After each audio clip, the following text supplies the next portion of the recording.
So you're thinking of moving to Cambridge and you're wondering, what area is right for me? Well, in this series, I cover each of the 13 neighborhoods, and today I'm talking about Neighborhood 9.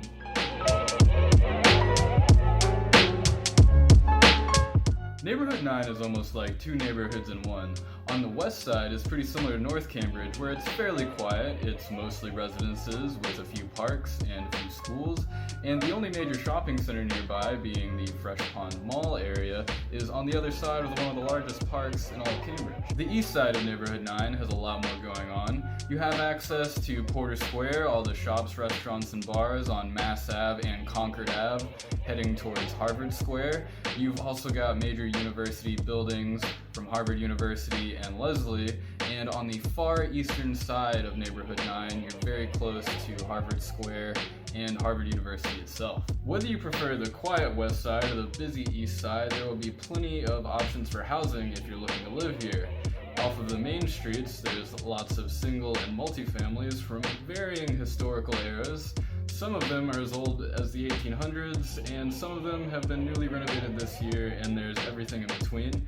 As you get closer to the main streets, especially as you're getting closer to Harvard Porter, then you'll find a lot more condos if you're looking for more of a smaller apartment, or there's larger condos too. Wherever you decide to live in Neighborhood 9, you will have a very easy time getting around. Most of the neighborhood is about a 10 to 15 minute walk from several major T stops, including Alewife, Harvard, and Porter Square. And even if you're closer to Concord Ave, you still have access to major bus routes.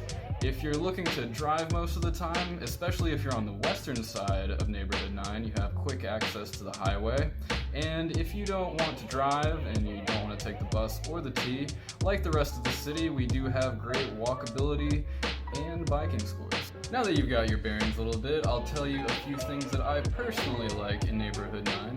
First, there's Dennehy Park, which is one of the largest parks in all of Cambridge. It's about 50 acres with multiple athletic fields, including a public track.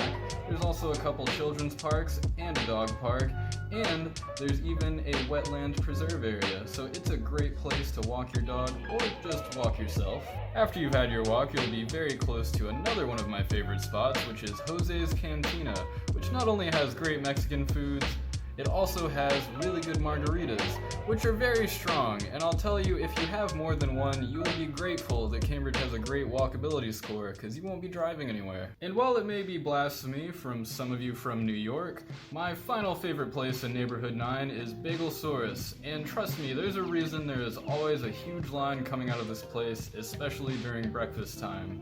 They have an excellent selection of artisanal handmade bagels, and a couple of my favorites are the hot smoked salmon and the charcuterie brie, which is like a charcuterie board in a bagel. So that's my take on Neighborhood 9 in Cambridge.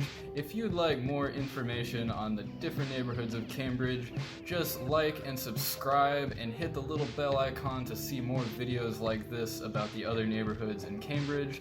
And if you'd like to move here, or you just have a few questions about the neighborhood you'd like to ask to my team directly, just call, text, or email the information on the screen. And I hope you have a good rest of your day. Bye.